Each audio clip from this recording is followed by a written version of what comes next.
Tuesday, October 18th, 2022. First item on our agenda is approval of the agenda. So do we have a motion from someone to approve the agenda as submitted? So moved. Second? Second. Any discussion? All in favor say aye. Aye. Any opposed? Okay, next item is consent agenda. Shannon? Thank you, Mayor. We have a short agenda, so I'm not going to get up, and I'll just cover it very quickly. To begin, we have just the approval of course, last month's regular meeting minutes for September 20th. We also, thanks to the eagle eye of one of our council members, we found an omission or an error in the August 16th, 2022 regular meeting minutes, so that's also on your agenda to get that corrected. The third item is a resolution approving the issuance of $1.5 million in our general obligation bonds. So the council and the public may recall that the town by referendum approved $4.5 million in general obligation bonds. The first $3 million of that was issued in November of 2020. That leaves the remaining $1.5 million. The town went through an RFP and selection process, and this resolution is authorizing us to move forward with Pinnacle Bank, which had the winning bid. And then that will be the last of the obligation bonds. And then lastly, we have a resolution authorizing the surplus of 2 of our town-owned vehicles. These are 2 of our older police vehicles that are soon to be replaced. We have 4 vehicles coming in the next 1 to 2 weeks.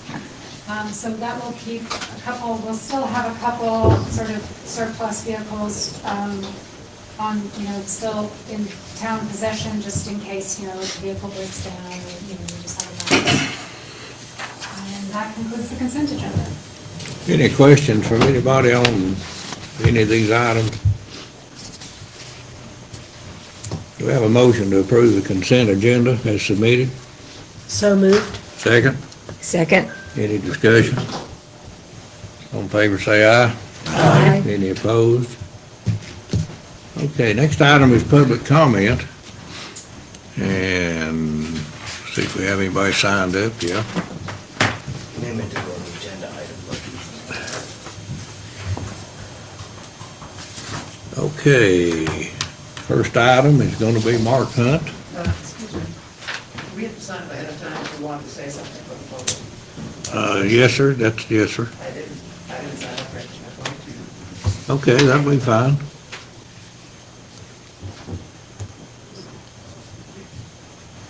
We'll just, as soon as you sign up, we'll put you in on the list first.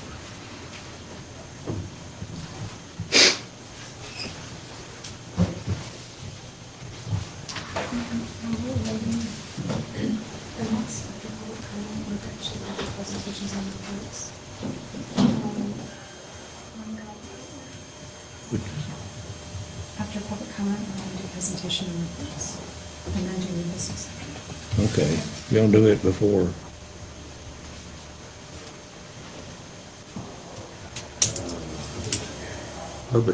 Before public comment? Okay.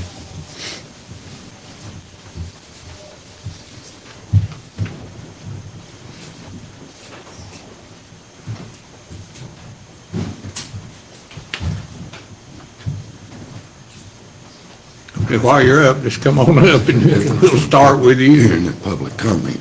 Come to the podium, please. Just come on, yeah.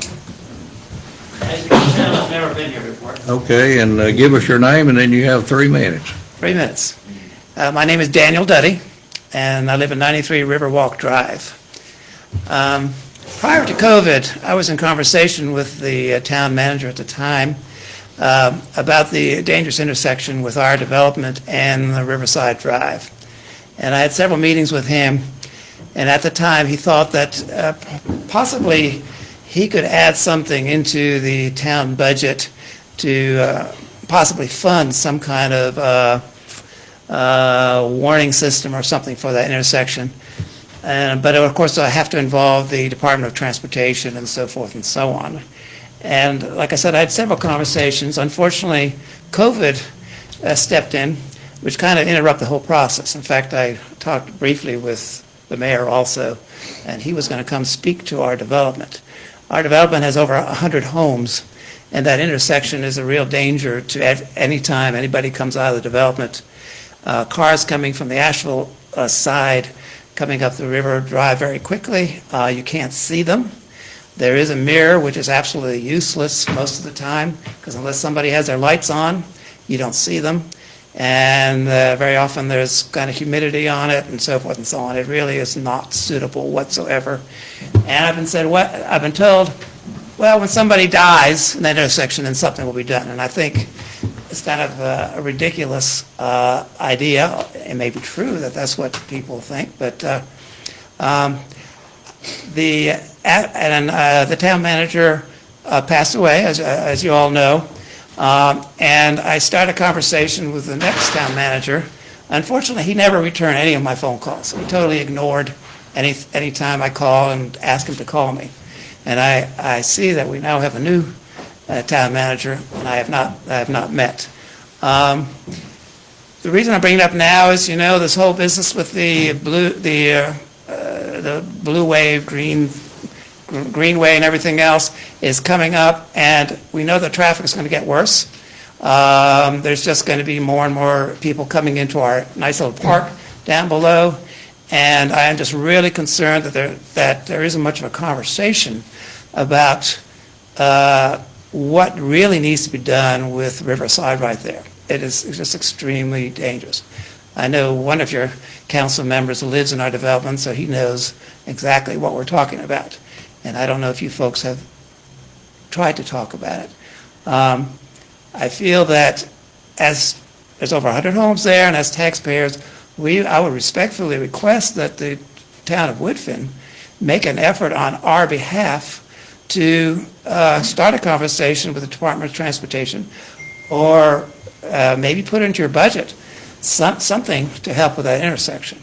That road, Riverwalk, our road, is actually maintained by the town of Woodfin. It's a Woodfin road, my understanding. It gets plowed by the town of Woodfin. It gets fresh tar and everything gets put on it when it gets maintained. So that road is actually a part of the town of Woodfin, and I would like to encourage you to do something about it.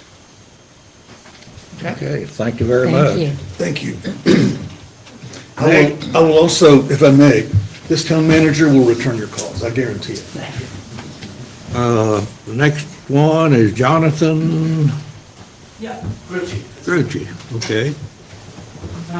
So, hi, my name is Jonathan Grucci. I live in the same development at 101 Riverwalk Drive. And I want to echo my concerns about that intersection, the people coming north from Asheville, whipping around that curve. It's a blind curve, and people drive clearly way faster than the speed limit on a regular basis, so taking a left out of our neighborhood is very dangerous.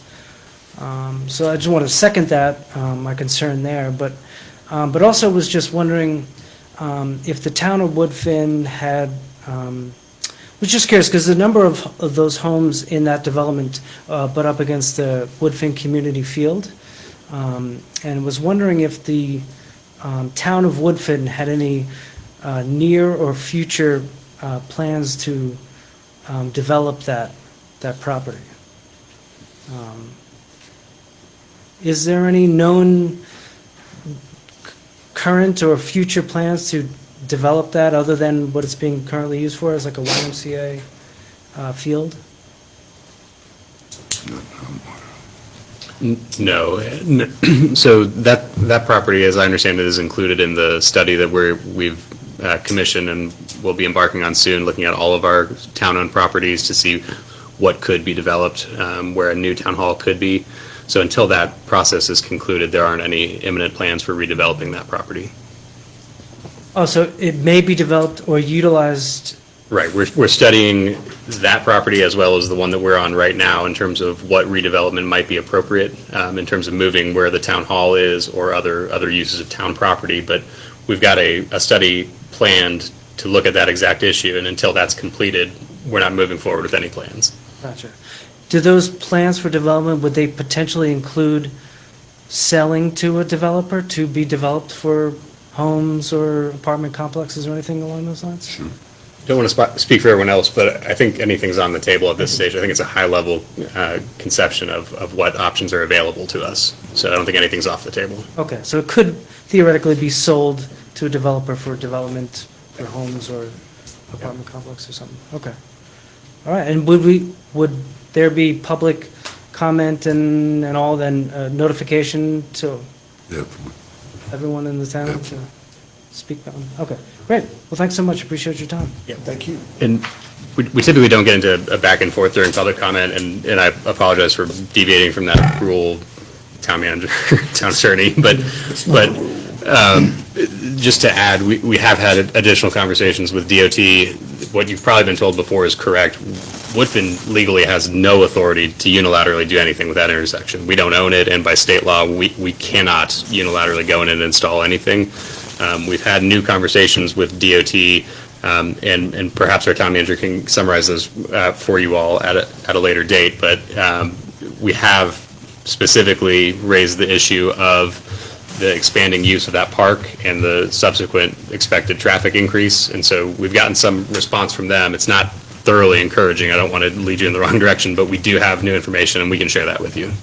I mean, if you'd like to grab my business card, it's up front by the reception window, and then give me a call. I'll be happy to talk with you about that a little bit further. It's also an effort from your neighborhood to help mark that intersection to make it a little safer too, so.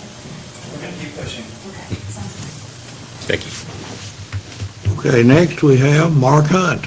You have some comments? I was hoping I'd do my comments at the time of the agenda item. I just signed up to play by the rules there.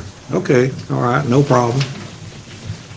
Any other person wish to offer any public comment? Okay, hearing none, we'll move on to presentations and reports. Shannon? I think Sherry's first.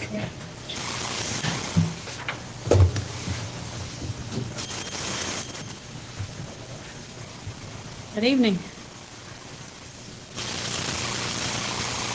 So I haven't done one of these in a while, so I provided a little more information than I normally do. And along with that, you have your final draft of the LGC-approved audit that we completed for last fiscal year. Every member of the board got a copy of that tonight, along with the audit transmittal letter. This report is routinely submitted by the CPA firm that audits the town to the local government commission for review and approval after they've done their audit and made their presentation to the board. We received approval for that last Thursday, so along with that came these printed versions for each member of the board. There is a copy of this on file with the town clerk's office, so any member of the public that is interested or wants to peruse a paper copy of this is welcome to do so. We've also uploaded a copy to the finance department's website, on the town's website, and you'll see by year we have the most recent 7 or 8 years on our website, so folks can look at the financial history of the town. And there's lots of other information in there too about the comings and goings of town business. So those are there for public inspection.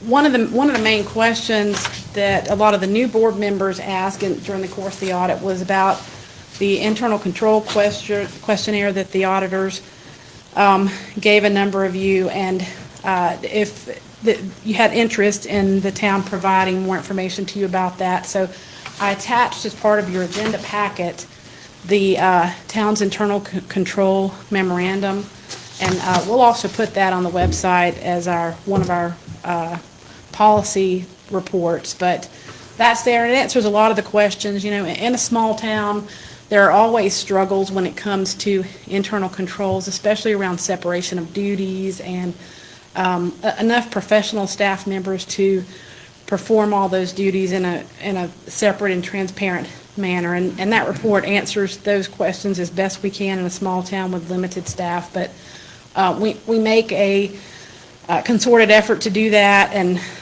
live by those policies, and I think the auditors confirm that with their audit report. That procedural document takes into account the North Carolina Budget and Fiscal Control Act and other statutory requirements that we are required to follow. It discusses separation of duty for things like cash handling, banking, payables, anytime we print a check or make an electronic disbursement, how those are handled and what approvals are required. It talks about the necessity for timely reconciliations, and that's one thing that Janice and I work really hard on every month to make sure that all the bank accounts are reconciled to the penny, that all the ledger accounts are reviewed and reconciled on a monthly basis, and anytime we find errors or things that need to be corrected, it's done immediately so that we don't ever get dinged from the auditors or the books don't get messy. So that's one of the most important things that you have to be mindful of in developing and following your internal controls. And then periodic reporting. So when you look at that budget to actuals that you get every month as part of the packet, or the audit report, or any of the other ledgers that we produce internally every month, making sure that's done routinely on a monthly basis, and that any irregularities or mispostings have been corrected as part of that process every month. Keeps everything in order. And so if you read through that and you have any questions, or you would like for us to provide more detail, we're happy to do so. Getting down to the financials, one thing I try to focus on when I do these presentations is fund balance, and this is a 5-year snapshot of where we are with fund balance. We have a little extra cash in the till this year due to the ARPA funds. We were very fortunate to receive almost $2 million in grant funds. We used the revenue replacement authority under that and supplanted salaries and that. So as you all are aware, we talked about this many times in budget meetings and board meetings. All that money flowed through to the general fund balance, and we appropriated a good bit of that this year for one-time projects and things the board prioritized for spending this year.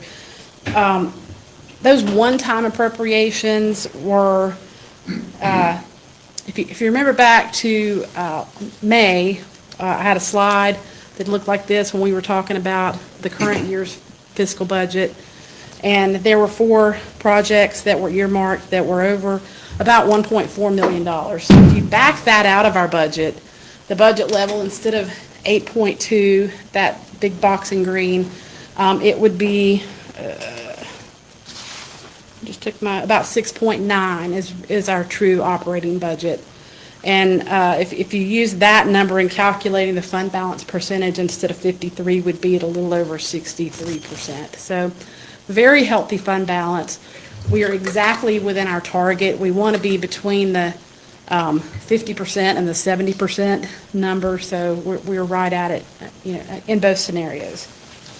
Sure, the League of Municipalities like for all towns to keep between 50 and 70, don't they? For small towns, yes, of our size. It really depends on your budget. If you look at Buncombe County's fund balance, they try to go 16 or 18%, but that's many millions of dollars. Sure. With Woodfin, when we drafted our fund balance policy last year, we looked at all of the municipalities around the state, and specifically focused on the neighbors in western North Carolina that had towns with the same population and a similar budget level as we do. We don't do water utilities or power. Some towns do, and that makes the budget a little different than ours. But we tried to identify municipalities with similar size and budget, and looked at what their fund balance policy was, and what we thought would be healthy numbers for Woodfin to keep a little money aside for rainy day needs and still be able to spend what we needed to on capital items and other things. So that fund balance policy, and I can email it to you guys if you want a refresher, kind of reflects all those decisions. So fund balance is in a good place, is the bottom line, and either 53 or 64% is the number, depending on how you make those calculations. If you look at this year's fund balance, starting with the beginning of last fiscal year, we had $3.9 million in fund balance. The 2022 revenues over expenditures were $2.4 million, which is really high. We try to balance the budget, so that number needs to be above zero, but it's never in the history of Woodfin been $2.4 million, and that's primarily thanks to extraordinary performance in sales tax and property tax revenue, and also the ARPA fund, which was the biggest part of that number. We restrict funds that we have in our possession that are dedicated to certain, like our Powell bill money for streets is restricted. Any seizure forfeiture or unauthorized substance tax money is restricted for law enforcement. We have some park bond money that we had from the first bond issuance available at the end of the year, so that's restricted. And then there's a state stabilization by state statute requirement, and that looks at liabilities and encumbrances at the end of the year, and that number just varies based on budget level and different calculations that's required by the LGC. So that number is always a moving target. But for last year, the unrestricted fund balance totaled $4,176,000, and that's reflected in your audit report.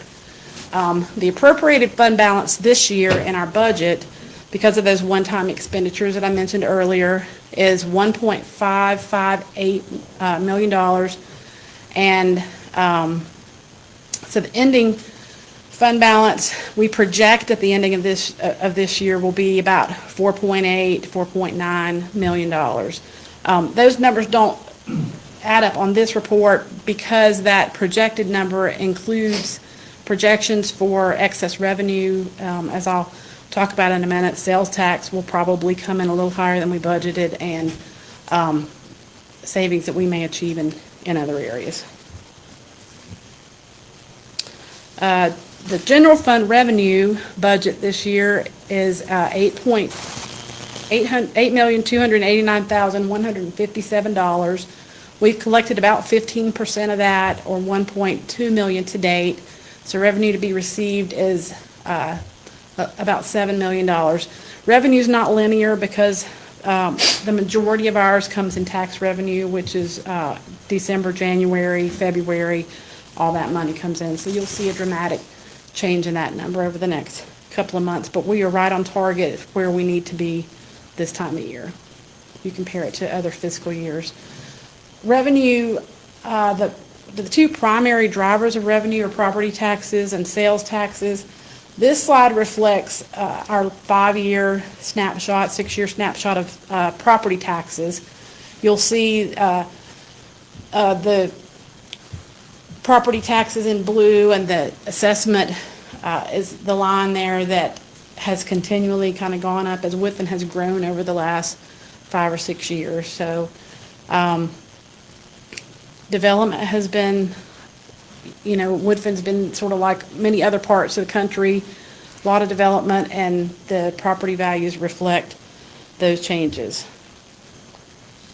Any questions about that? The last box is the property valuations, $1,157,373,000 for this year.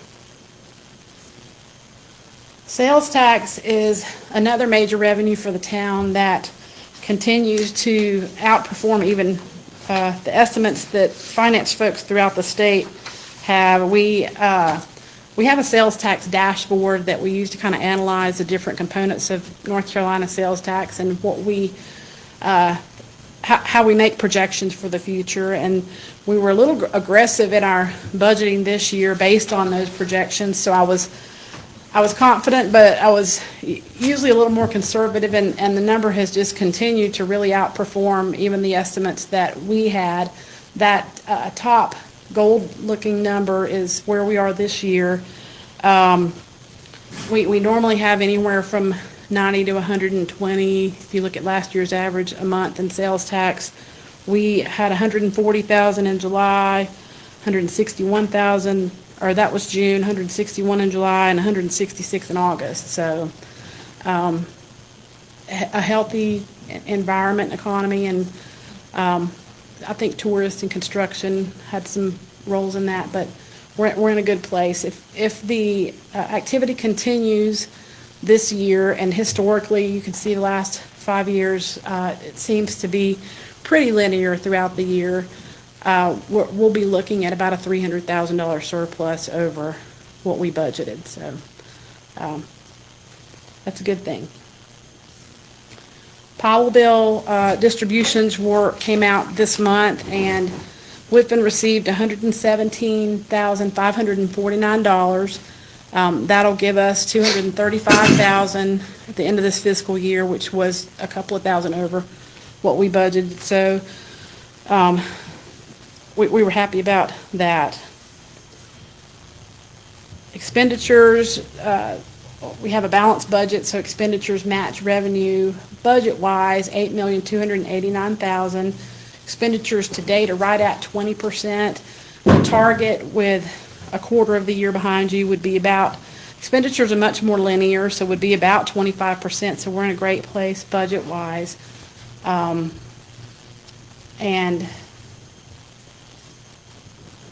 that's really not a lot more to say about that. The Parks and Recreation Fund budget, we have two separate capital project budgets, the Blueway Greenway budget and the paving construction budget. And I've put these numbers up here just to kind of show you where we are, and these are also in your reports that were distributed to the board, but I think Shannon's going to talk about where we are with both of those projects during her presentation, so I won't go into a lot of detail. One thing that we haven't reported to the board on in the past is cash balances, but I had somebody ask me about that, so I added this slide in. Currently, with the some of the ARP money still in the bank and the healthy fund balance that we have, cash flow hasn't been a big concern. We've always had enough cash in the bank to cover current obligations. As we spend down the ARP money and with the larger projects that we have in the works, we'll have to be very mindful of cash balances, and I'll be watching that closely as we go through the next year or two completing some of the projects that we have. But in a good place today. And finally, I took a stab at making a tentative budget calendar for next fiscal year for the benefit of the board, so you can pencil in some of these dates on your calendar. This is in draft form, so if any board member has heartburn about any of the dates or they don't work, please let me know in the next month, and we'll publish this for the public probably next month. We used a format similar to last year, and so we will have at least 3 budget work sessions with the board. These will be public meetings, so any member of the public they'll be published and is welcome to weigh in. They're more informal meetings, so we can discuss priorities, and staff will provide recommendations on where we think we are and try to work with the priorities given to us by the board. Any questions on the finances? Okay. No, thank you. Thank you all.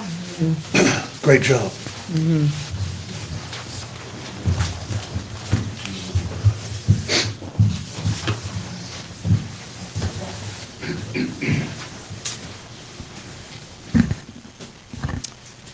All right, well, so I will be up next with the town manager's report, which I am just, as is now the new custom, I'm just trying to kind of cover some of general issues related to the town. To begin, I typically report on any new contracts that were signed over the last month. There haven't been any. I think this is the first time I've reported to you that we haven't had any contracts over the month. Now, you have one on your agenda later this evening to discuss during new business, but as far as what I've been authorized to sign, there haven't been any. Next, in our planning and stormwater groups, I think the council members are aware we're in the midst of restarting our town comprehensive planning process. The town went through a new RFP and consultant selection process. We did pick our top consultant.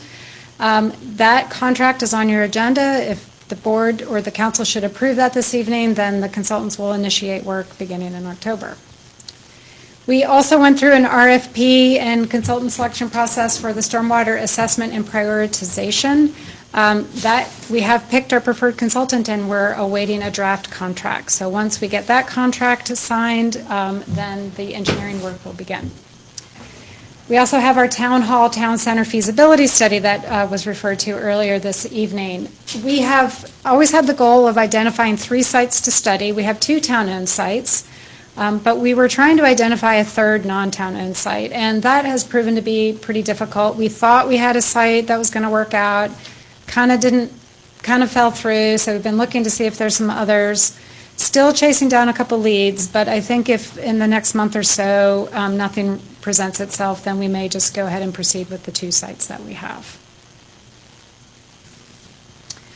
Staffing, I'm happy to say our new planning director will be joining staff Monday, and he is here this evening. Ricky, if you want to raise your hand.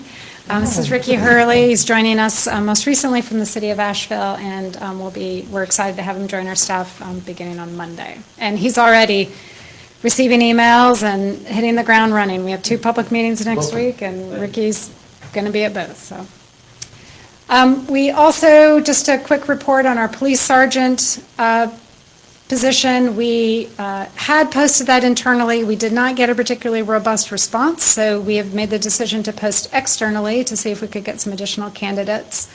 Hopefully that will reveal some or produce some more options or some more candidates, and then we will proceed with assessments later this fall. Unfortunately, since I last reported, we've had 2 additional resignations in the police department, one in our police detective position. This is a promotional opportunity for the town or for our officers, so we will likely post that internally to see if we have some interest there. Of course, if we fill it internally, that means we'll be backfilling that officer position. And then we also had an officer resign recently, and we'll be posting that externally as well. We've had some good luck in recent months recruiting for our officer positions, so we hope we can keep up the effort there. Parks and Recreation, for the Woodfin, Greenway, and Blueway, we received 100% construction drawings for the Riverside Park. Now, the 100% doesn't include the plans for the Whitewater Wave. Those are still in development. We're not quite at 100% yet, but we anticipate that here shortly. So this puts us in a good position to start applying for all of the different regulatory approvals and permits that we need, and so we are pretty much still on schedule. We have a Greenway community planned. Our partners at Buncombe County are going to be holding a meeting next week, Thursday, October 27th. It's a community meeting, kind of a drop-in style. There will be different stations. Members of the community can come learn more about the Greenway. It's been some time since there's been a meeting about the Greenway, so I think Buncombe County felt that this was a valuable step to take in order to kind of keep the community informed, and at this stage, garner any additional input or feedback from the community before we launch into easement or final alignment for the Greenway and easement acquisition. Silverline Park, our Parks and Greenways Advisory Committee continues to discuss additional uses or other options for Silverline Park and some possible next steps. That has resulted in a new survey. If you've gone on the town's website recently, you would have seen that little pop-up survey kind of nudging you or tapping you on the shoulder to please take the survey. Asks members of our community to weigh in on what other kinds of uses they might like to see at Silverline Park. Last month I reported that unfortunately we're having a little bit of some mischief and nuisance related issues in our parks. Silverline is one of them. We're having some trouble with graffiti on the pirate ship. So adding some additional activity to the park will likely help deter any of that kind of mischief behavior. And then lastly, we have contracted for some additional restroom cleaning. This is something that we heard from our community. Unfortunately, our public works staff just could not keep up with the cleaning schedule, and as these parks receive more and more use, it was just something that became a higher priority. I'm happy to say that the cleaning service has done such a good job. Everybody's been very pleased that we actually asked them to come and look at the community center as well, and we may be switching cleaning services there as well. So. Oh, these highlights were supposed to have been removed. The repaving project continues. We actually have 13 streets complete, not the 16 that's shown there. We have 4 streets that are under, or are being worked on right now, and they're scheduled to be completed by the end of this month. That leaves 2 streets to be done in November, and that work should all be completed, we hope, by Thanksgiving. The asphalt plant will actually close during cold weather, so there's a little extra impetus to try to get all of this work done before it gets too chilly. You may recall that I reported last week that the Reynolds Mountain community has asked us to hold off on Laketown Lane being included in the list of streets to be repaved this year. We will happily postpone that while the community explores options for stormwater improvements that are needed before that paving work can be done. So we plan to, at the end of these 4 streets that are being worked on right now, we're going to sit down and really carefully look at the budget and see if there's room to maybe add another street or 2 since Laketown Lane came off. So next month I'll be able to report on that. Sanitation. So we continue to update our frequently asked questions for the trash and recycling can rollout. We went and re-examined the grants that we had our eye on, that we had planned to apply for, and that was what was limiting us to have the very large cans. And we've received enough interest from the community about the smaller trash cans that when people came in to ask about the trash cans, we asked if a smaller recycling can was available, would you be interested? And most were. Some people prefer the small trash can and the larger recycling can, so we're seeing that more and more, but most people who wanted the small can wanted 2 small cans. So we're looking at other grant opportunities instead of the one that was limiting the size of the can, and we've ordered now some small recycling cans. So this is now available to our residents. We do expect to complete the delivery of all the cans by the end of October, after which curbside and our town sanitation staff will begin collecting only from the town-issued cans in the beginning the first week of November. Now, I put a little asterisk next to that. That is true for our residents. We don't anticipate any issues. We'll be able to move right into just using our town cans the first week of November. Businesses may take a little bit longer. We're still kind of working out how best to serve some of those folks. Oh, I'm sorry, let me go back. About sanitation, one thing that this initiative has revealed is that we are going to need to update our town ordinances. The town's collection practices don't exactly match, and they're not particularly consistent. So what we've learned is that the sanitation ordinances are fairly clear when it comes to multifamily. If you have more than 4 units, you must have commercial trash collection or a dumpster. The town has historically, the ordinance are somewhat silent on how to treat businesses, but the town historically has applied or tried to apply a similar standard to businesses. So if you were a strip center or a business park and you had more than 4 businesses or more than 4 separate, retail spaces, then you were required to get a dumpster. But what we now recognize is that we have some businesses that are not multiple businesses, it's a single business, but they generate significantly more waste than some of these smaller clusters. So we're looking at a way to try to balance our service in a way that's fair and equitable. So I will bring forward a draft amendment to those sanitation ordinances, and what we are considering is allowing residents to have a second can. Right now, we're limiting them to just 1 can, but allow them to have a second can if they pay a fee. If they agree to pay a fee, that would be probably somewhere in the neighborhood of $15 to $20 a month, and they can get a maximum of 2 cans. And for businesses, and just to clarify, the town's responsibility for sanitation collection is dictated by the state, and the state's mandates that towns and cities provide sanitation for all the residents. Does not mean that we have to provide this service to our businesses. Now, a lot of towns and cities do, and we have and we will want to continue to do that. But We're a residential collection, we're set up to do residential collection, not commercial collection, and so there are some limits to what we can provide. So what we're proposing is for residents, I mentioned earlier, a lot of folks want the smaller cans. Well, we've certainly heard from a number of people who want more than one large can. So I know that might be hard to believe, but it's true. We have a number of folks, and some want more than 2 cans.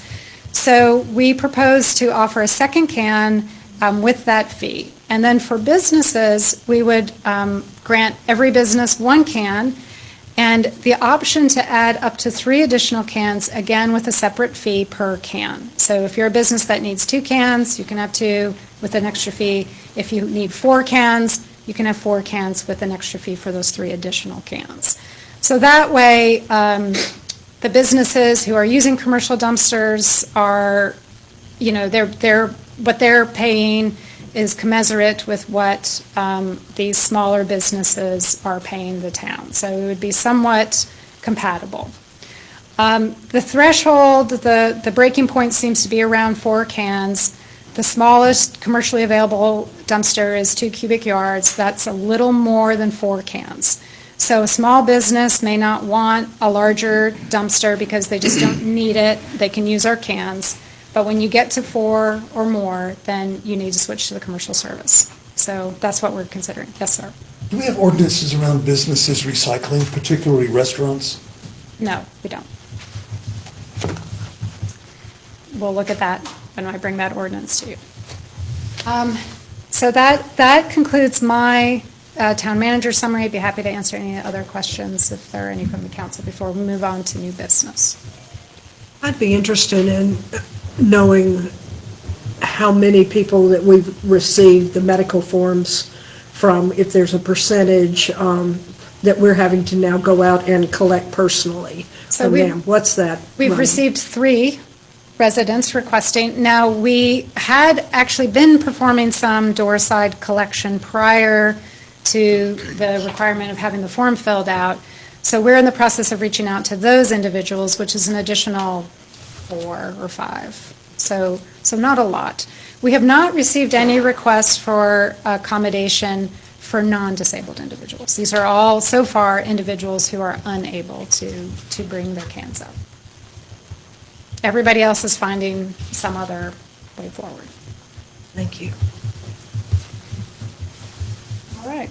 Well, if there aren't any other questions, we can move right into new business. All right. The first item on our agenda is a public hearing for a petition to close a portion of the right-of-way at Wellington Drive. So this item was before the council last month. A petition was submitted by Tom and Kathy Gill. They're the property owners of 18 Wellington Way. And that is, if you're looking at the map, it's property that's numbered 6994 with one of the little blue stars on it. We talked last week about how it's not ideal to close a portion of a right-of-way that creates a discontinuous or sort of a jagged tooth right-of-way, and that it's preferred, particularly given that we recognize that there are other encroachments in the right-of-way along Wellington Drive, to go ahead and close it to address all of the encroachments. So we, Mr. Gill understood that. He spoke with his surveyor. I spoke with the surveyor, and we did receive a revised plat. So the right-of-way today is 50 feet wide, and that's what you see. Is that from the center of the road? It's the total width. The total width? So that'd be 25 center. Approximately, yeah. The roads, and most roads don't typically lie perfectly in the center of that right-of-way, so it's not exact, but. And then here is the revised plat. So it's a little bit hard to tell because the line work is kind of small, but the darker solid line on the exterior edge, it's got a little bit of color to it, is the existing 50-foot right-of-way. And the red lines inside of that is the proposed 30-foot right-of-way. So the surveyor's done a nice job of moving that right-of-way the entire length so that it avoids all of the encroachments while keeping the road somewhat centered. It actually is a little bit more centered in this new 30-foot right-of-way than it is in the former 50-foot right-of-way. What I did not initially recognize, and I spoke with the surveyor about, is that, let me go back. You see the the portion, there's an unnamed road at the top between Wellington and Merriman Avenue. And there is actually an encroachment there in that northwest corner. There's a building that encroaches into that right-of-way.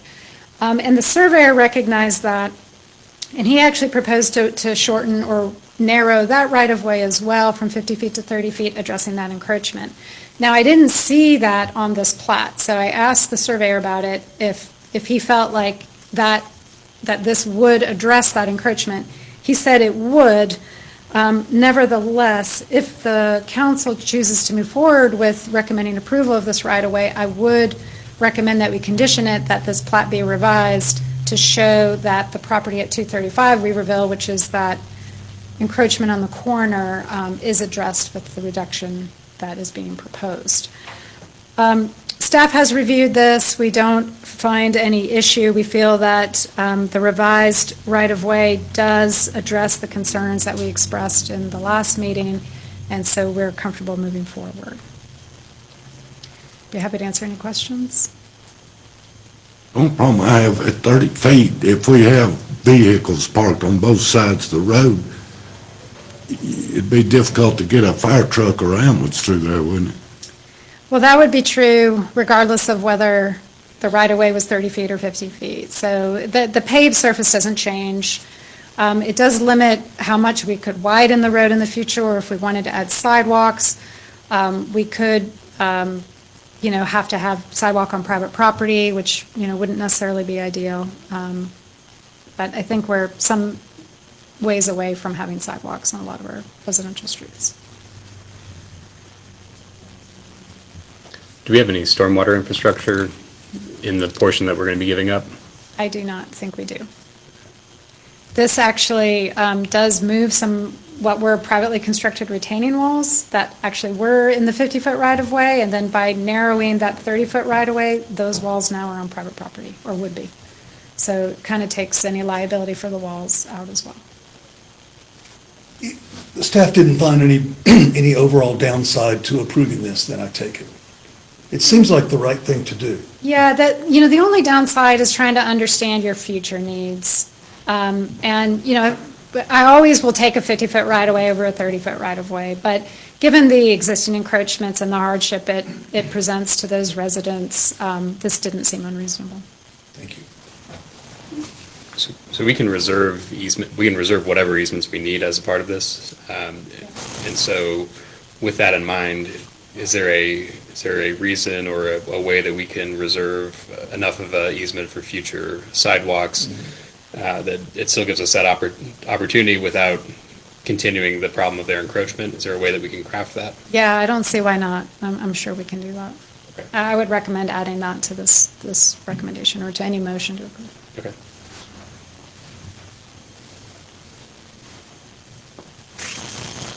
Any other questions or comments?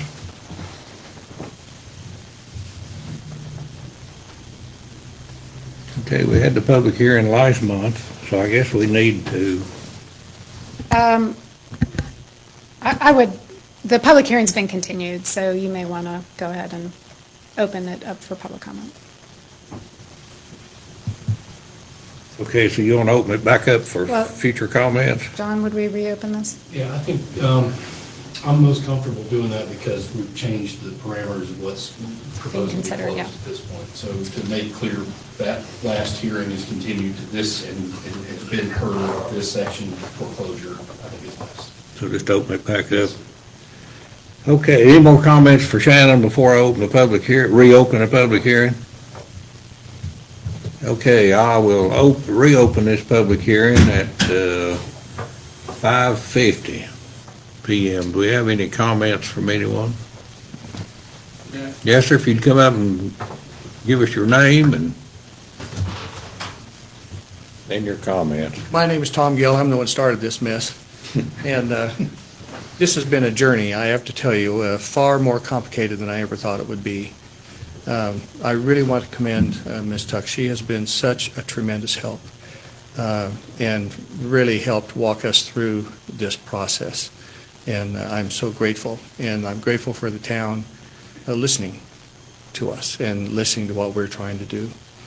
Our new house is almost done. We're ready to move in about 3 weeks. And so we'd like to get our house sold so that we can just move right in instead of have to do something else. So we would appreciate, obviously, a positive vote from y'all. We're very grateful. I think our surveyor did a great job. He's been around a long time. He knows a lot of stuff. And I think he did a great job, and I think he worked it out well. And I think the changes that we're talking about tonight are valid. So, Kathy and I are in support of what's going on here. Thank you. Okay, any further comments? Any further comments from the public?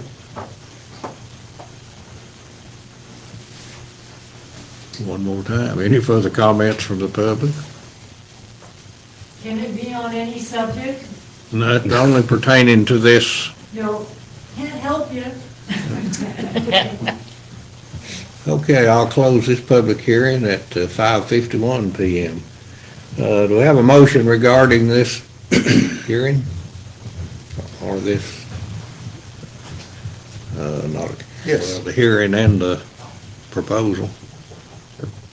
I'd move to approve the street closure, the partial right-of-way closure, that is, reducing the width of this portion of Wellington Drive from 50 feet to 30 feet as shown on the proposed plat, provided, however, that approval is conditioned on the resubmission of a plat that addresses the note regarding property located at 235 Weaverville Road, and further conditioned upon the crafting of language and the agreement of the property owner to the language reserving for the town a future easement for the purposes of sidewalks, stormwater utility, or any other purpose we're authorized to have an easement of sufficient width such that the encroachments that are prompting this closure are addressed, but still allow us that future expansion of public infrastructure. You have a second to that motion? Yes, sir. I Second. Okay, a motion and second. Any further discussion? All in favor of the motion, say aye. Aye. Any opposed? Aye. Okay, have one nay and 5 ayes, and the motion carries. Next item is another public hearing. Thanks. I believe Chief Dykes.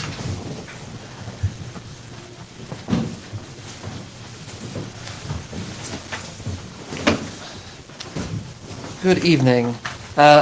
So I am back to present to you the proposed revisions we've made to the ordinances. Last month, I came to you and introduced the ordinances that we had looked to change due to the amendments that were made in Senate Bill 300 that kind of changed how we have to draft our ordinances and also the limits that were set upon them. I proposed to you last month those changes with the discussion staff and also from input from the council.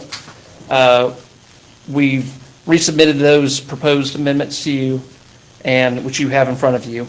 And what we're asking for tonight is the public hearing and then the adoption of the ordinances as they've been presented. And again, we talked about session law. It decriminalized certain ordinances and stated that if you were to make those ordinances punishable by a misdemeanor, it has to explicitly state that within the ordinance. And then also any fine that exceeded $50 had to be explicitly stated within the ordinance. Also, we found as we went through the ordinances, we had a lot of inconsistency. And I'm not saying that I've fixed all of the ordinances, but the ones that are pertinent for public safety are the ones that we're addressing tonight. And those were, again, the Chapter 6, animals, our miscellaneous offenses, some of the general offenses, such as, open containers on public streets, on noise violations, some of our traffic regulations, parking regulations are what we're looking at. And again, as per the process, how it's been changed, we did introduce those ordinances for your consideration last month and stating with the new procedure, they can't be adopted at that meeting or enforced at the meeting they're adopted, or that they're introduced. So it has to be the subsequent meeting, and that's what we're here for tonight. So the rest of it's pretty much a rehash of what the information you had last month.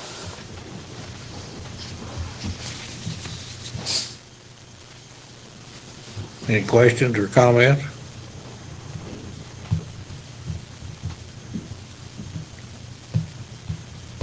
Okay, so we're ready for a public hearing. Okay, at this time, I'll open a public hearing at 5:55.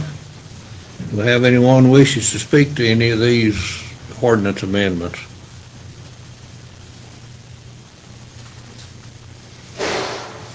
Have anyone wishing to speak? I would, can I just sit here without going up the front? Is it about this ordinance? There, on the list is about animals, and I'm particularly concerned about that. We do need you to speak into the microphone if you are able. Okay.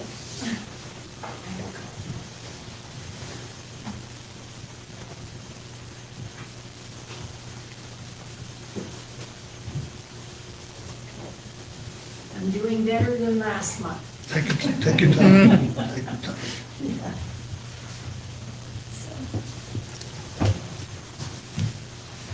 If you'd give us your name, please. Yes, my name is Carol Warman. I own a home up on Palzer Street.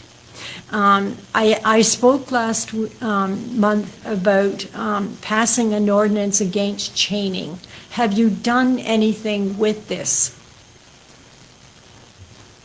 Has anybody talked about it? Have you looked at it? No? Not at this time.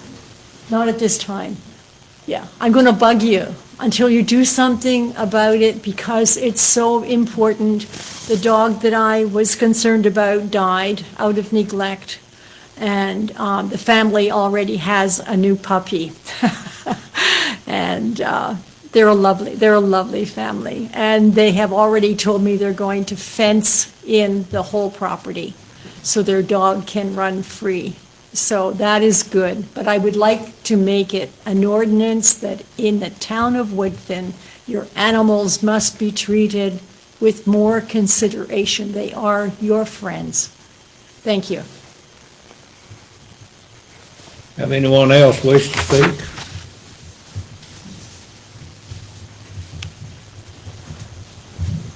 Okay, hearing none, I'll close this public hearing at 5:58 PM. Do we have a motion regarding these potential changes?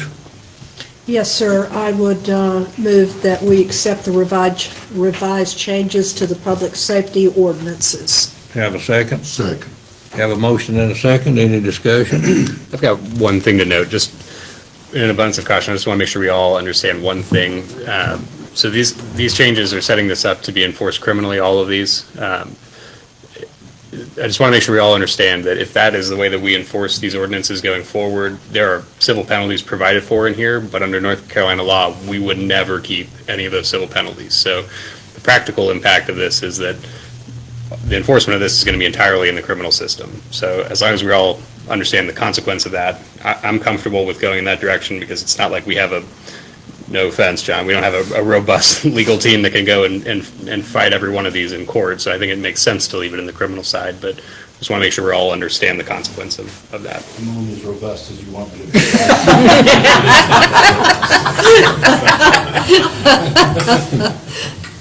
Well, thank you for that comment.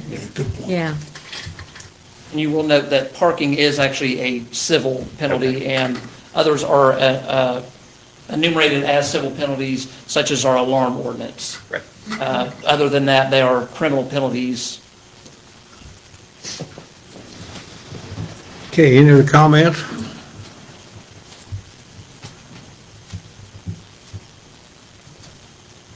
Okay. We have a motion already in a second. Any further discussion? All in favor, say aye. Aye. Any opposed? Motion carries. Next item, another public hearing. Shannon? Thank you, Mayor. This next public hearing is another text amendment, this time to chapters 46 and 54. Chapter 46 is our subdivision ordinance, and chapter 54 is our zoning ordinance. So this, it's not unusual when we make changes to one, these two chapters are kind of somewhat intertwined, and it's not unusual that if you make changes to one, you may be looking at changes to the other. This particular collection of ordinances are primarily clarifications that were identified, related, again, primarily to new construction. So that's why these two chapters are the ones that we're looking at this evening. So to begin, in Chapter 46, subdivision design, we're looking at updating the standards regarding lots. This is primarily a clarification. We're just trying to make it very clear. The ordinance today does require that all new lots in a subdivision abut a public street. But it's kind of buried in an unusual location in the ordinance, and it's something that people miss. And so we are kind of reorganizing this information and making it very clear that all subdivision lots must abut a public street. We do allow private streets that are built to a public standard also to serve that purpose. So both are acceptable. We do provide an exception, and this is based on some feedback from our planning board during a work session, to allow up to 4 lots, residential or commercial, to be served by a privately maintained driveway contained within a private easement or right-of-way. So this would not be a public street. It never would be a public street. Because it would be just an easement or it would be too narrow, and so we limit how many lots can be created off of that to 4. But it's a way to allow infill development, an additional 1 or 2 lots if you have the acreage for it, without having to put the capital outlay for that public infrastructure. That road infrastructure can be pretty costly, and it doesn't really pencil out until you get to a certain number of lots. We would require that those minimum easement widths be 20 feet for residential and 30 feet for commercial.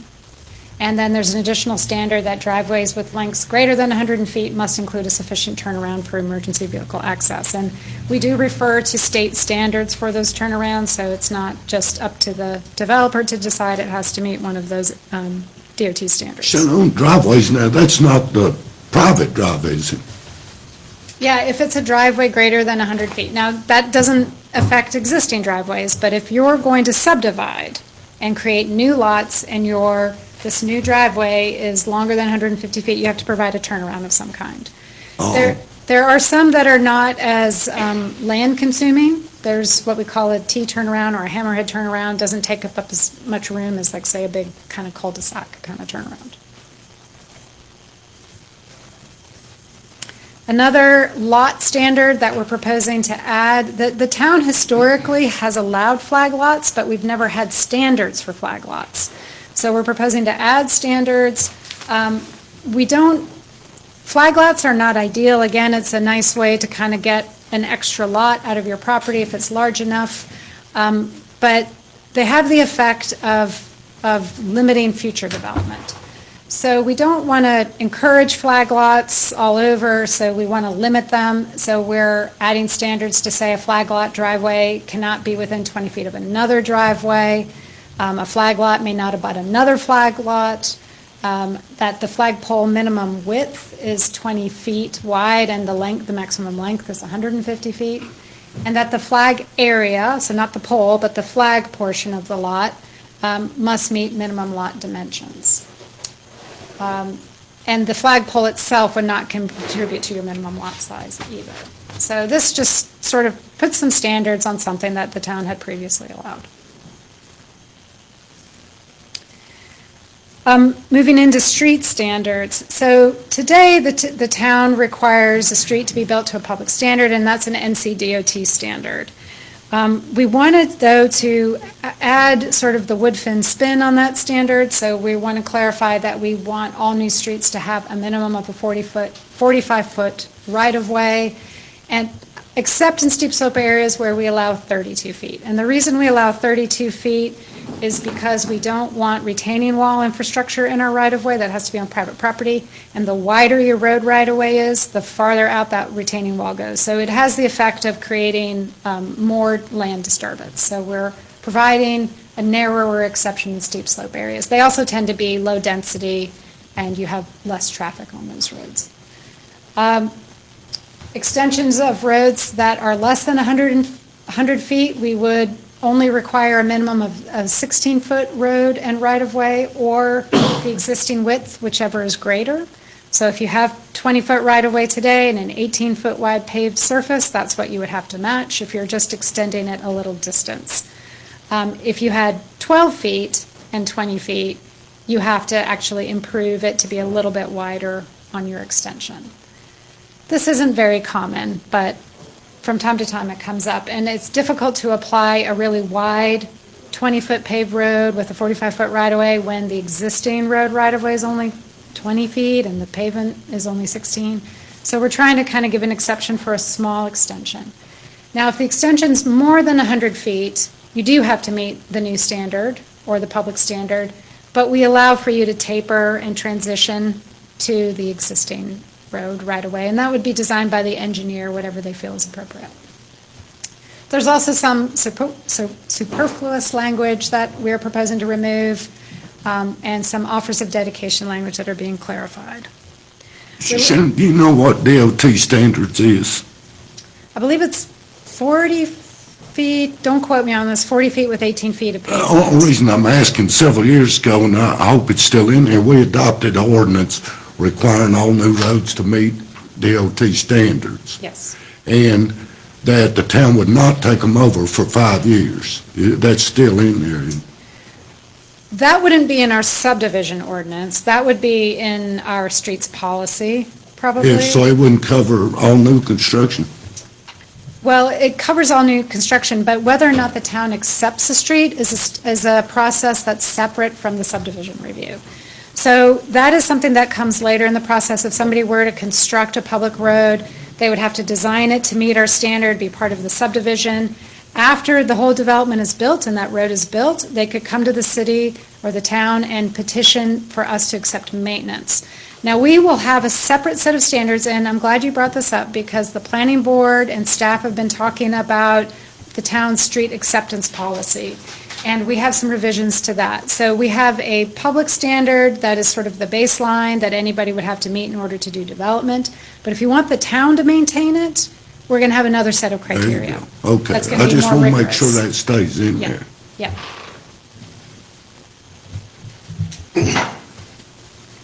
Moving on to Chapter 54. So I mentioned when I introduced this text amendment that these are primarily clarifications. There is one exception to that, and that is the addition of a new Article 8 that would add sidewalk requirements. Today, the town does not have any sidewalk requirements. So any private development that comes in and does sidewalk, it's most commonly private sidewalk on private property, either an amenity that the developer is wishing to provide or something that's necessary to meet state accessibility code. Sometimes that is required. So this would be a different standard. This would be a public sidewalk that would come with new development, and we are not proposing to apply it broadly to every non-residential project that comes in the door, but rather just to the larger projects. We're proposing that sidewalks be required for new buildings over 30,000 square feet and new buildings with more than 20 units. Not coincidentally, this is your threshold for conditional zoning. So it's not arbitrary. You know, we're picking a threshold that the town has already identified as being something where we need to mitigate the impacts of those projects through conditional zoning. One way to mitigate projects like this is to provide sidewalks, so it seemed appropriate to go ahead and add sidewalks. We are also proposing to require sidewalks with subdivisions that have over 20 lots. If you're constructing a new road, you've got a 45-foot right-of-way, now's the time to put in a sidewalk, and residential communities benefit from sidewalks. We're also proposing sidewalks be required for projects generating over 100 vehicle trips per hour or 1,000 trips per day.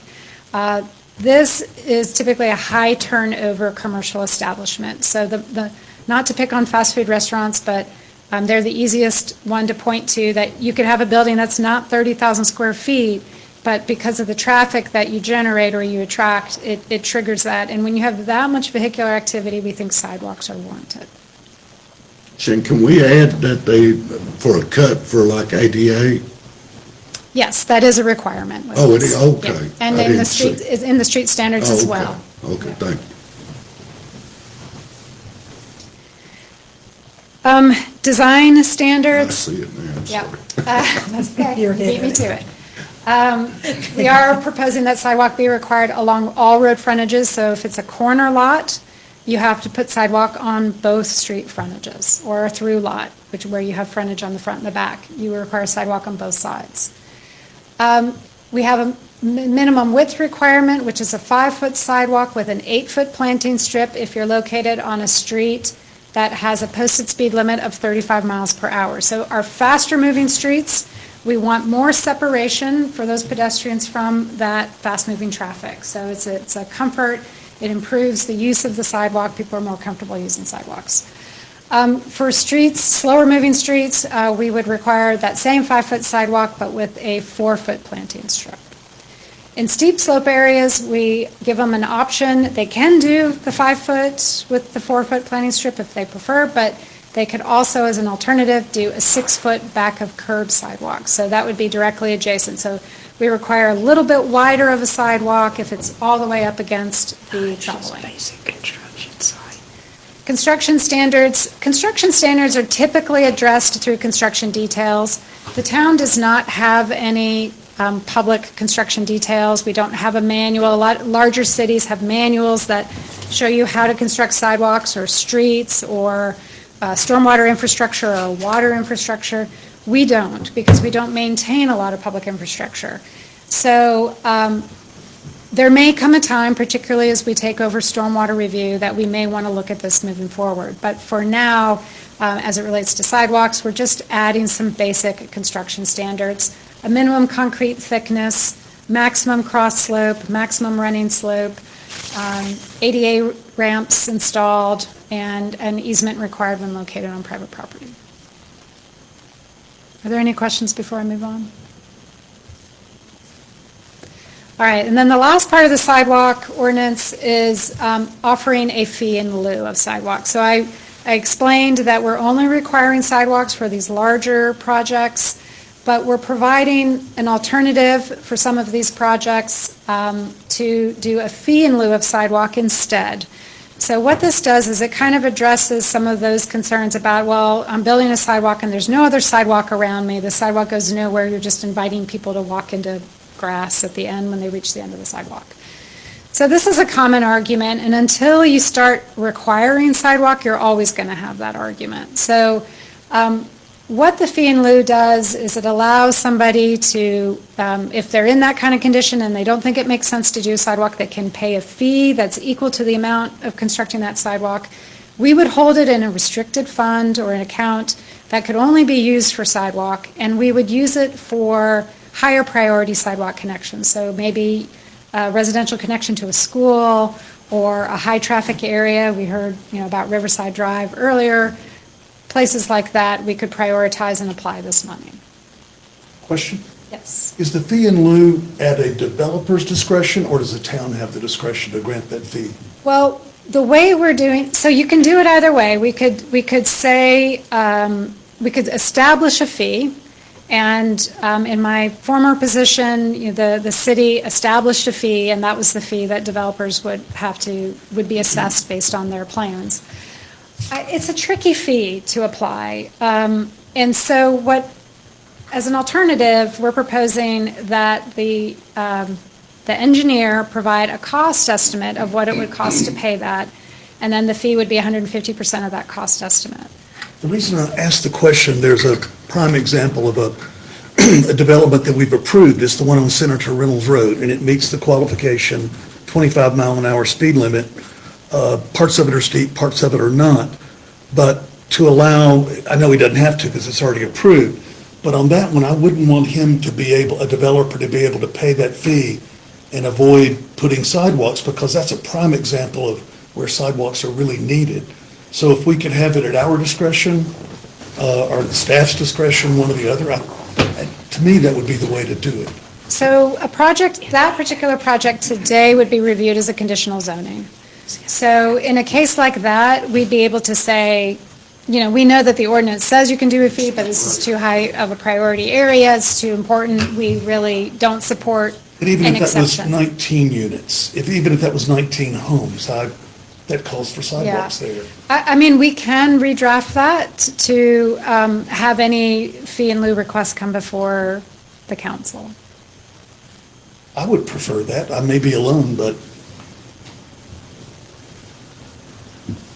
That's fine. I mean, if you're comfortable with that, we can redraft it, and you can either approve it with that revision, and then I'll just draft it and move it forward, or if you would like to see the ordinance come back may I next month. ask, we does can do anybody that. have an objection to that change? No? Okay. Let's do it that way if you can. Sure. Thank you. And then the other exceptions for fee in lieu, which I guess we'll reconsider as we draft this new language, but one that came up is when, you know, we have significant greenway along Riverside Drive being planned. We also know that there are significant site constraints to constructing sidewalk along the road frontage there, and that it may not be practical. And so we're proposing that if a greenway is already constructed or funded, so not just planned, but it has to be funded, then that would be another eligible property for sidewalk fee in lieu. And then extensions into existing planned neighborhoods that do not currently have sidewalks. So there's only maybe one or two of these projects where this might apply, where we have an existing master planned community that is proposing like a phase 2 or a phase 3, and none of their existing community has sidewalk, and we don't necessarily want to force them into doing sidewalk on, you know, this one little piece in the corner, so. And so those were the only exceptions that we were considering. Ask you one other question? Yes. The proposed ordinance amending chapter 40, it says to amend the steep slope ordinance. That's a typo of some kind? Yes, that should not, Just that should checking. be chapter 46 is Just what checking. we're amending. Gotcha. And 54. So Okay. sidewalks is chapter 54, the zoning ordinance. Thank you. And then I think the last slide related to sidewalks is maintenance. Now, this is something that the planning board sort of happily glossed over, but I feel that's important for the council to recognize. We do not currently maintain sidewalks. We have one sidewalk in the town that's along Elk Mountain Road that was, I believe, constructed by the DOT a number of years ago. We will maintain that one, but we don't have any other sidewalks. So as developers build sidewalks, and these are built in our public right-of-way, it becomes the town's responsibility. So we are accepting maintenance responsibility when we adopt these standards. So I just want to point that out. From a legal standpoint, streets and sidewalks have special liability for municipalities. There's cases that say it's an oddball because you would think it's a governmental function to provide sidewalks, but it's treated more like a proprietary thing that you provide for almost like a instrument of commerce or something. And somebody gets hurt in that, then your liability for that is much stricter. You don't have governmental immunity for that claim. So it's important as you take those on to understand it's quite a commitment. It's a good thing. It meets a lot of other goals for the community, but it does come with some responsibilities. Do we have guideline, or do we have design standards in place for sidewalks? So just the ones that we're including in the ordinance itself. So Okay. we don't have, like as I mentioned, we don't have construction details. We may want to move in that direction, particularly as we bring in stormwater. But right now, we don't. So we have just what we've kind of enumerated in the ordinance. Now, engineers have some responsibility too, to design something that's safe and durable, and, you know, they have their own professional license and liability that they have to maintain. So I feel comfortable at this stage, you know, just having engineers provide those details for us. The last thing I'll just mention is that you know, it's optimal to construct that public sidewalk in a public right-of-way, but, you know, we just had a discussion earlier about Wellington Drive, and, you know, we have a number of streets that have narrower rights-of-way. We may, in not all conditions, may we be able to put the sidewalk entirely within the right-of-way, or even any in the right-of-way. So in some cases, it may need to be on private property or partially on private property. In those instances, we would get an easement for public use of those sidewalks, but still expect those to be privately maintained. And staff does recommend approval of this ordinance. There is a consistency statement that is included in your staff reports that for these kinds of amendments, for zoning amendments, we have to ensure that they're consistent with the town's comprehensive plan. So we help you by drafting that language in your staff reports. So if there aren't any other questions, I think we could entertain a motion. Oh, I'm sorry, there's a public hearing. Apologize. You should know, this is the evening of public hearings. So. It's written like that. Okay, no more questions. I'll open this public hearing at 6:21 PM. Do we have anyone wishes to speak to these changes? Anyone wish to speak?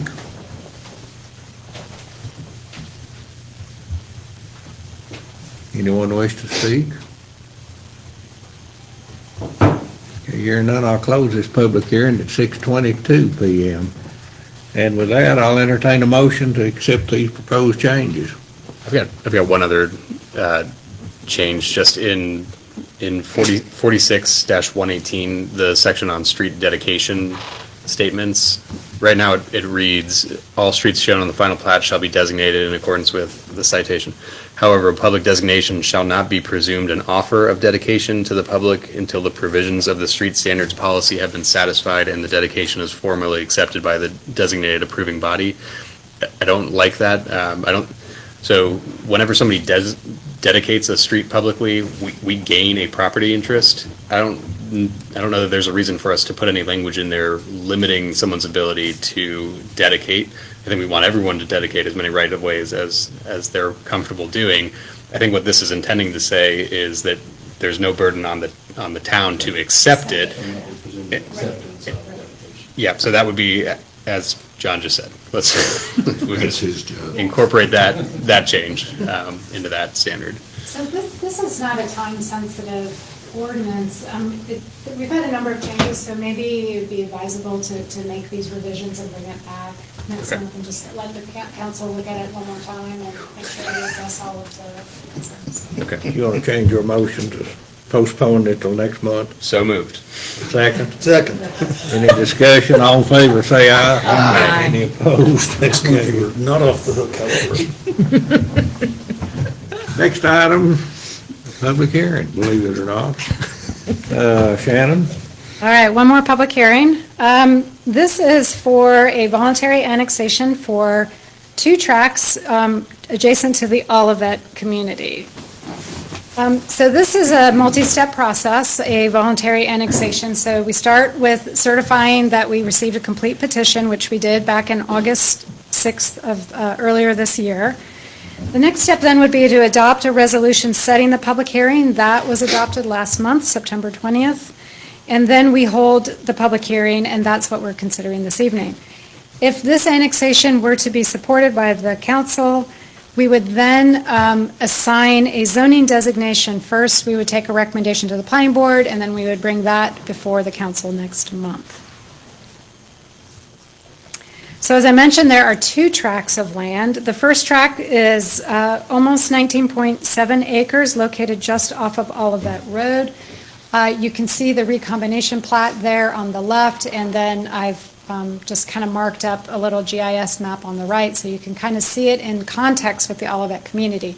So the shaded green in the upper portion of the GIS map is the edge of the Olivet community, currently zoned Mountain Village. And so you can see this is sort of a natural extension of that community into this parcel. The second tract is a little over 5 acres located off of Sweet Fern Parkway. It's actually a portion of 2 lots, that total 5 acres, so it's not the entirety of those 2 parcels. And so you can see the Olivet community there to the north and the east, and again, just an extension of that single-family subdivision. Staff recommends approval of the proposed voluntary annexation. We did share this with our service providers, our public safety, and our sanitation staff. There are no challenges to us serving it. We're already serving the Olivet community, so adding a little more acreage is not going to negatively impact our ability to provide service. So with that, staff does recommend approval of the proposed voluntary annexation petition. Be happy to answer any questions or open it up for the public comment. This was approved by the planning board, right? No, this just comes to the town council. This doesn't go to the planning board. Now, if you approve the annexation tonight, it comes into our jurisdiction, and we have 60 days to assign zoning. So our next step would be in November 1st to have the planning board make a recommendation for zoning, and then that will come to you on November 15th. Got it. Okay, any further questions? Okay, at this time, I'll open this public hearing at 6:26 PM. Do we have anyone wishes to speak to this annexation? Anyone wish to speak to this annexation? Anyone wish to speak? Hearing none, I'll close this public hearing at 6:27 PM. Do we have a motion? I'll make the motion. I move that the town of Woodfin Town Council approve the requested voluntary annexation of 19.7 acres located off of Olivet Road and 5.1 acres located off of Sweet Fern Parkway as shown on Exhibits A and B and as legally described in the attached ordinance. I'll second that. Have a motion and a second. Any discussion? All in favor, say aye. Aye. Any opposed? The motion carries. Next item. All right, next item, not a public hearing. So this is contract approval for the town's comprehensive plan. I mentioned earlier in my town manager update that the town is moving forward. We went through an RFP and consultant selection process and selected Quantum Engineering Consultants as our preferred team for the town's new plan. The consultants provided a draft scope of work and contract that have been submitted for the town's review. The entire process is expected to take approximately 11 to 12 months and begin in earnest in November, so we're looking at fall of next year for adoption. Per the town's contract and purchasing policy, any contract that's over $90,000 must be approved by the town council. This contract comes in right at $100,000. We did budget this money for the plan, so we have it. It will span 2 fiscal years. So we've asked the consultant to break it into phases, and so that way we kind of have a better idea of how to budget for it. So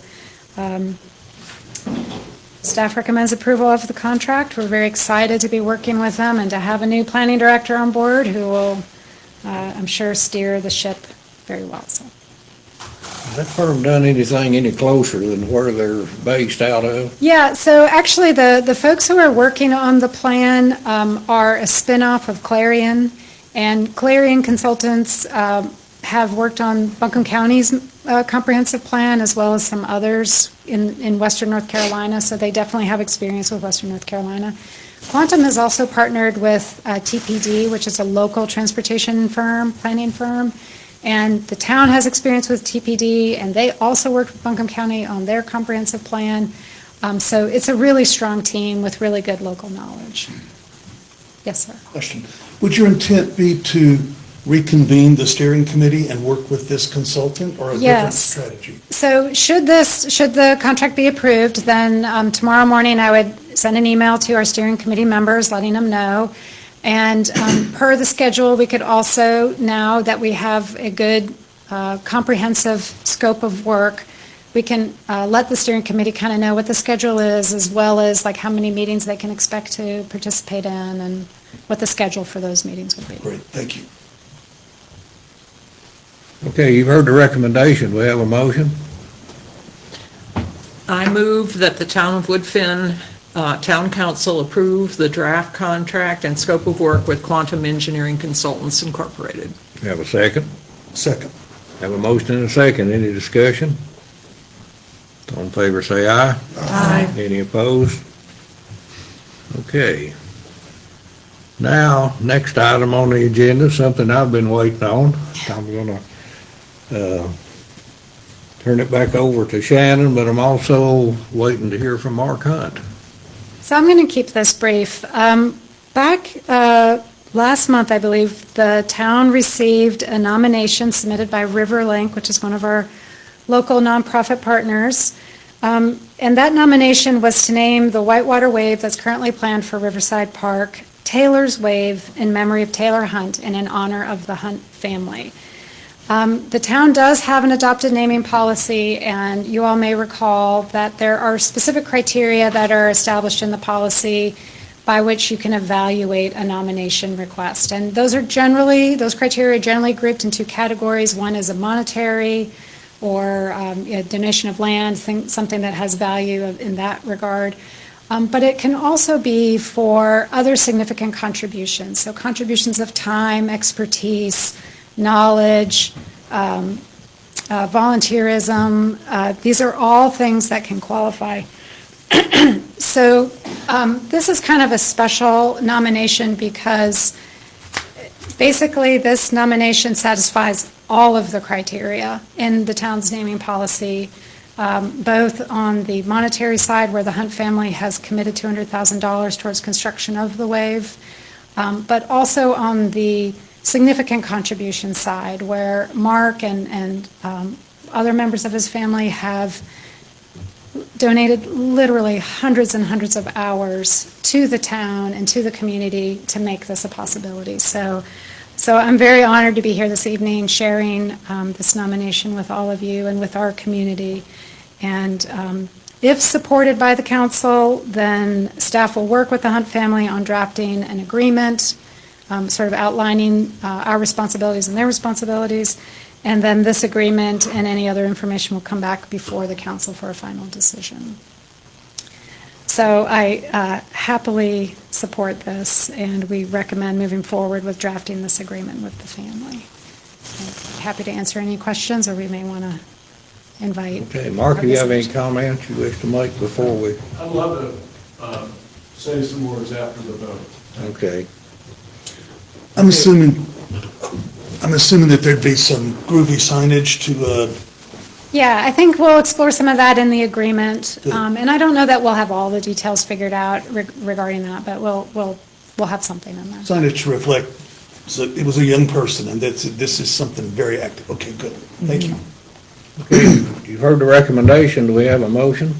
I move that the Town of Woodfin Town Council approve moving forward with drafting an agreement between the Town of Woodfin and the Hunt family for the purpose of naming the Riverside Park Whitewater Wave feature Taylor's Wave in honor of Taylor Hunt and the Hunt family. Have a second? Second. Any further discussion? All in favor, say aye. Aye. Any opposed? Okay, Mark, I think you wanted to have a comment?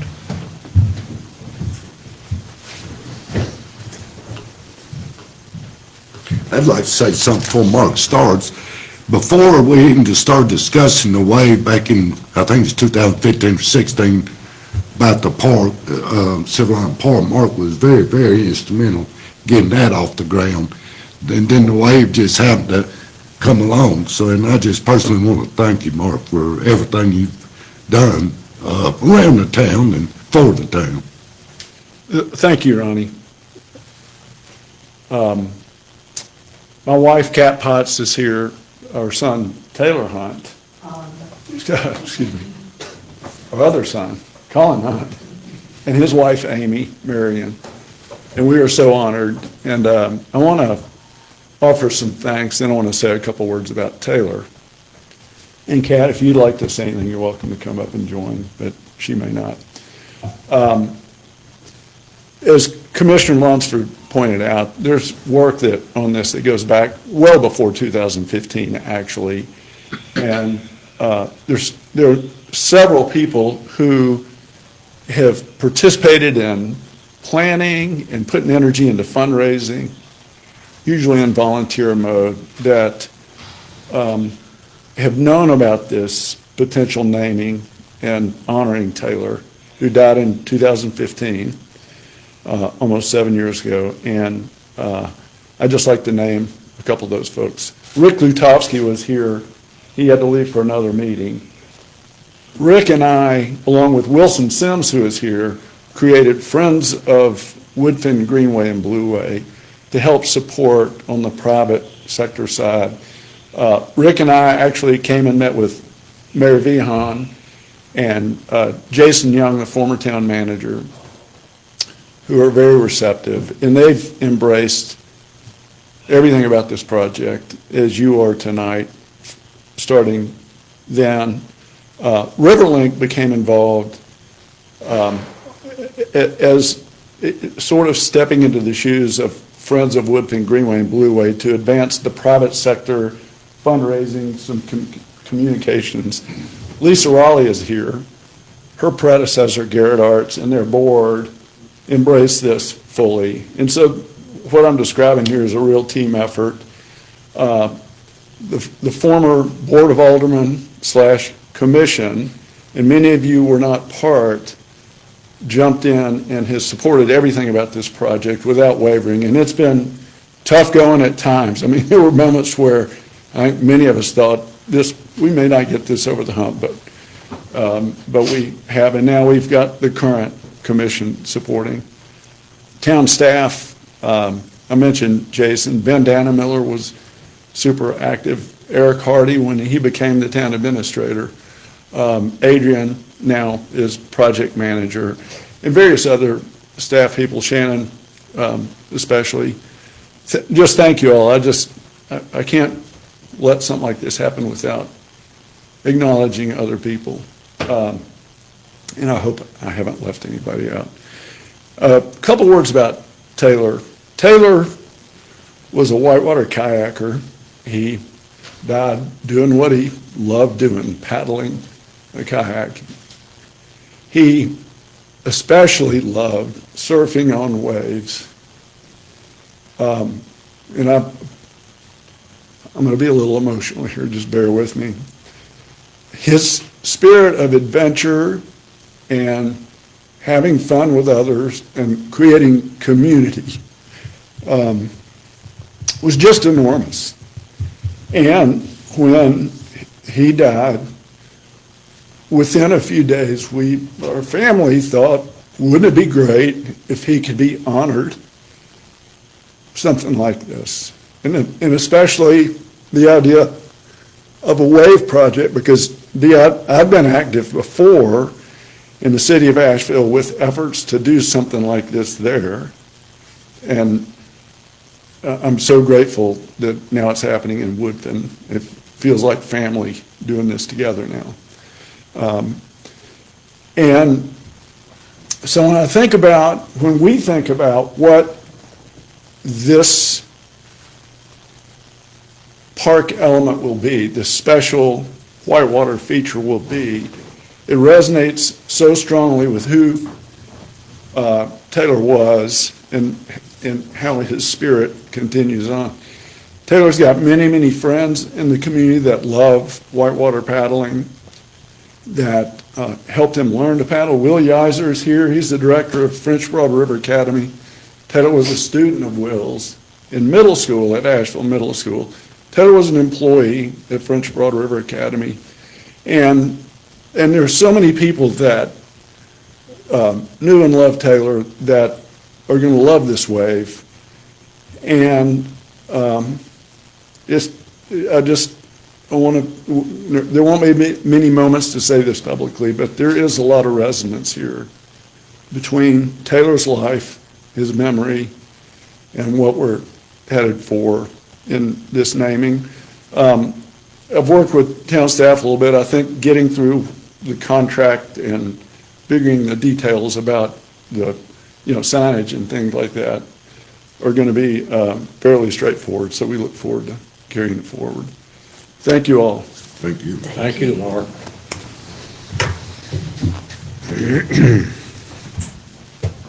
Okay, Shannon, Community Grant Program.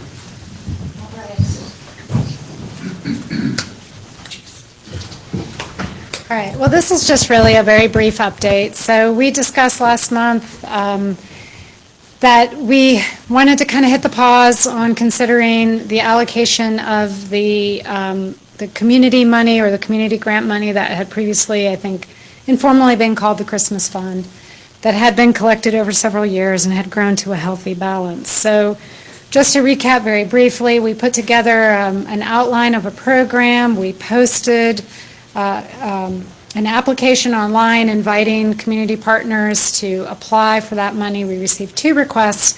However, those requests didn't cover emergency assistance, which is what the bulk of that money was originally collected for. And so there was some concern that those folks who had donated that money would have the expectation that it be spent, and that we certainly have a community need excuse me, for that assistance. So as I said, we hit the pause button, reached back out to some of those community nonprofits, or I have, to try to gauge interest in working with the town on administering these funds to people in need. I unfortunately have not had great success in connecting with those individuals. Excuse me.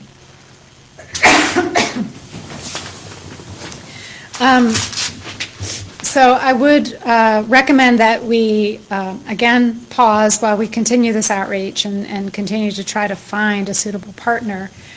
I think once we make contact, and I'm confident that we will, I do think that there are providers in our area who will be happy to take this on.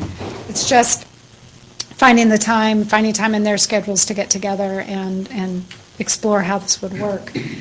And at that time, then, I think we can reopen the grant application process for round 2 and specify that it's for this emergency assistance, which I imagine would include utility assistance, rental assistance, things of that nature, what it has historically been used for. And so that's what I would recommend at this stage is not to make any final decisions, continue our outreach, and maybe revisit this next month. Are there any questions? This had been continued to this meeting from your last meeting, which is why I have it on the agenda, even though there isn't much to report on, so. Okay, and the next item, elected official compensation discussion.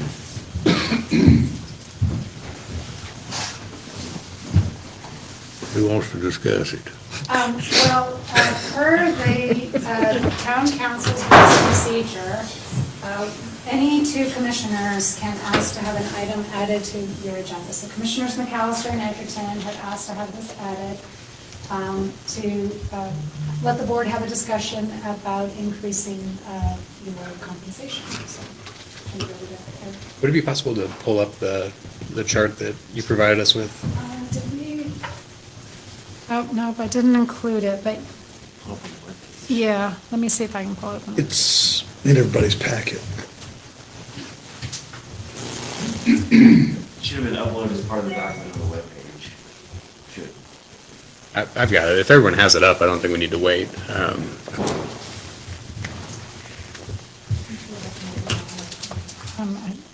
can you help me get this over?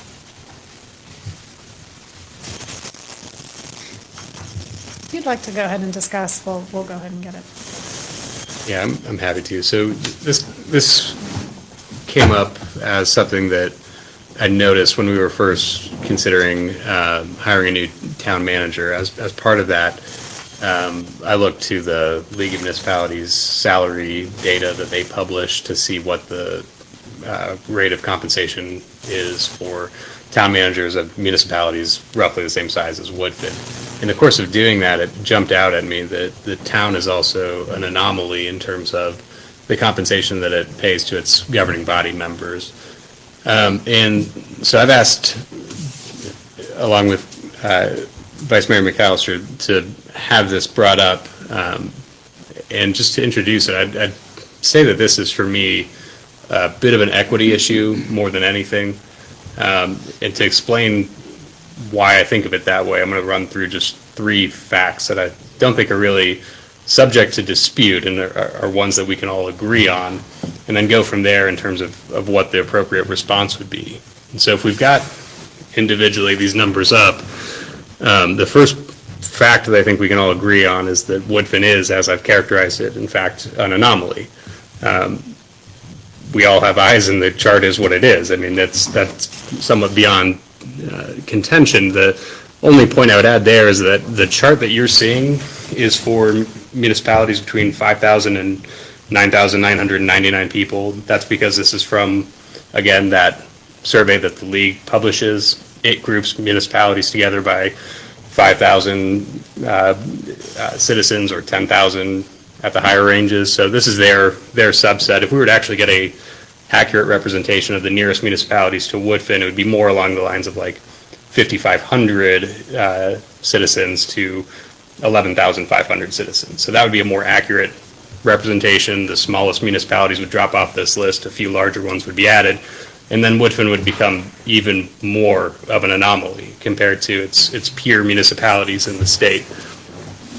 And so that is, that's what this chart shows. I think that the way that you think about it is somewhat important. For me, I think of this primarily as just an unnecessary barrier to entry. And what I mean by that is that we all understand what the employment market is.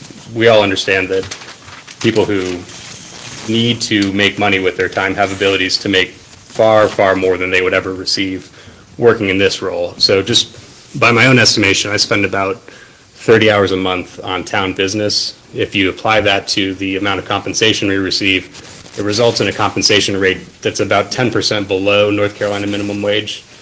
There's nothing legally wrong with that, but it does create a financial barrier to entry. But if you think about it just quite literally, if you were looking at somebody who is struggling to make ends meet, there's no conceivable way that they could be involved in this board. They could choose to try to become a member of this board. There are options available to them where they can make substantially more money than what they would receive as compensation for serving in this public role.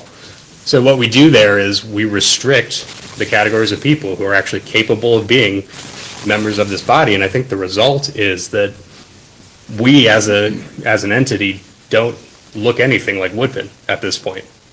And we know that from census data. We know that the average age in Woodfin is 39. The average income is, I think, 29,000 per capita, 50,000 per household. It's not us. And so I think that barrier to entry is having an actual impact on who can serve. So for that reason, we've suggested an increase that would put us more in line with peer municipalities. So that's what we would ask for your support on.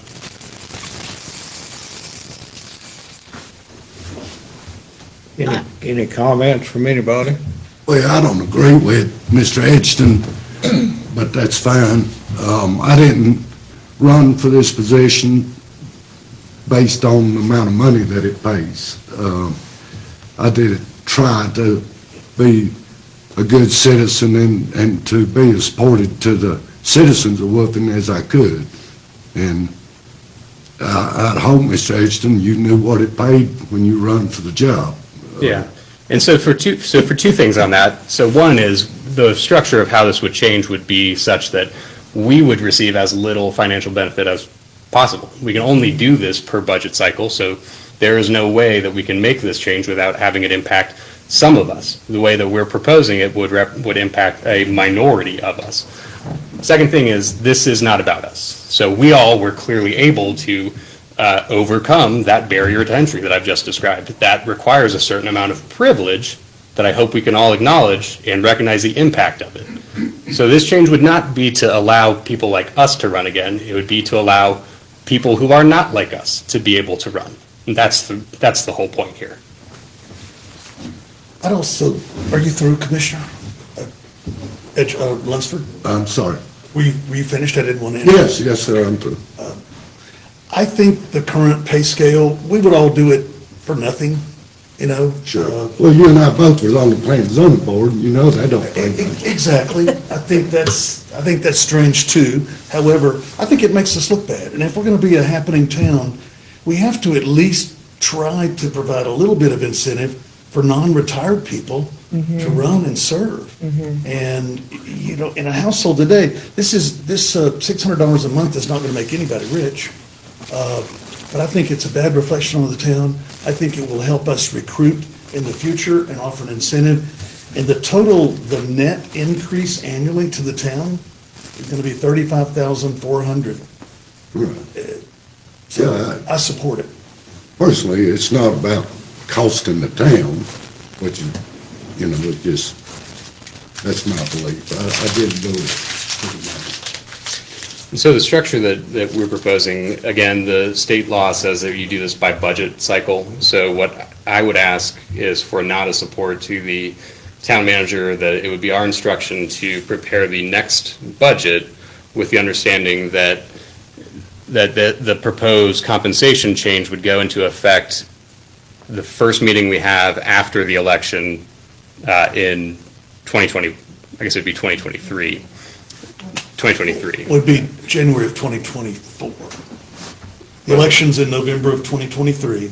And the swearing in is in December. So, 2023. so January 1, 2024. So I was saying for the first meeting that those new members would start. So That's the fine. whole point being that if we're trying to open the door That's fine. to more people, we want to be able to let them know that from day one, they're actually going to have more of a financial opportunity to get involved in this role. I get it, and I agree. So December of 2023 is what I would say. Well, I'd just like to add that of course, I'm not in it for the money either. To me, you know, people have always known, we've had one increase in what the town board used to, if you think it's bad now, 20 years ago, it was bad.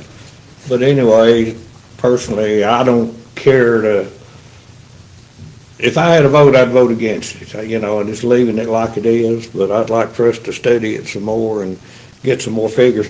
Quite frankly, I don't trust this list right here, because you can go down and look at what some of them's actually making, and it ain't what's on that list. Yeah, that's Well, just from the League of Municipalities. And I had parsed a different list too that sorted this by population, and you could look at it different ways. I'd recommend that we give guidance to the town manager to move forward. Does that need to be a motion, or? I'm happy to do it as one, and just so we are all familiar with. Well, we opened what it for discussion, so Okay. that's Yeah. what this is for discussion. There you go. So, just to go to what the mayor's referencing, my understanding is that the last change was made in the year 2008. So, is that correct, roughly? Probably. That's what the finance and budget director had told me. Yeah. So that's the last. Fiscal year 2008, what the book shows is when it went to the rate we have today. I mean, paid the tax, there wasn't very much left, I know that. Well, what was the population of the town in 2008? A third? A third of what it is now? Sounds about right. Yeah, half, if Could be that. like Sawmills is $12.50.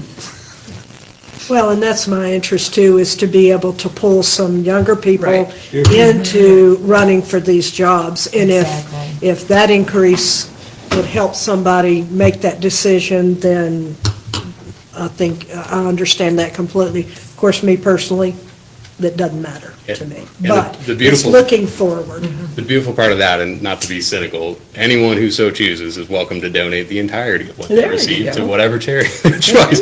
It's just that You're right. it's a one-way street. With So- that said, I don't think you signed up to run for, at that time, we were aldermen, I think, just because of what it paid. Yeah, no, that was more out of a fit of rage more than anything else. But yes, I'd almost say, Mr. Hudson, you didn't even look to see. And I didn't know. Nor did I. it was paid, whether- I'd been on the Submitted. planning board for about 6, 7 years before I came here, and I didn't even know it paid. So, Jen, do You know even something know? interesting, about 3 years ago, Black Mountain did away with at that time, did away with all of their, what they paid all their board. They did it for 1 year, I think. I think they've changed back. Was that to punish them for something? No, there was some. Self-punishment, I There was guess. one, and I'm gonna get this wrong, but there was some specific expense, like a park project or something that they wanted to do, and so they took it entirely out of their own, Oh. to do that, but. That may be what they said, but that's why they did it.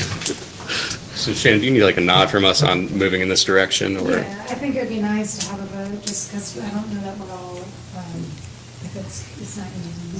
Let's ask the mayor if he's ready for a motion, or, Well, I think since we had it on for discussion, that we just put it off till next month anyway.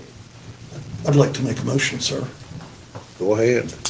I'd like to move that the recommendation to, instruction to the town manager and the finance and budget director to begin preparation for the next fiscal year budget to include compensation for town council members at $600 a month and the mayor at $900 a month. Be effective at the first meeting of the council that's elected in November of 2023.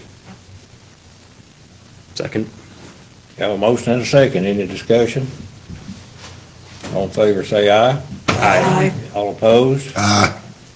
Okay, have one opposed and 5 for, so the motion carries. Have anything else to come before the board this evening?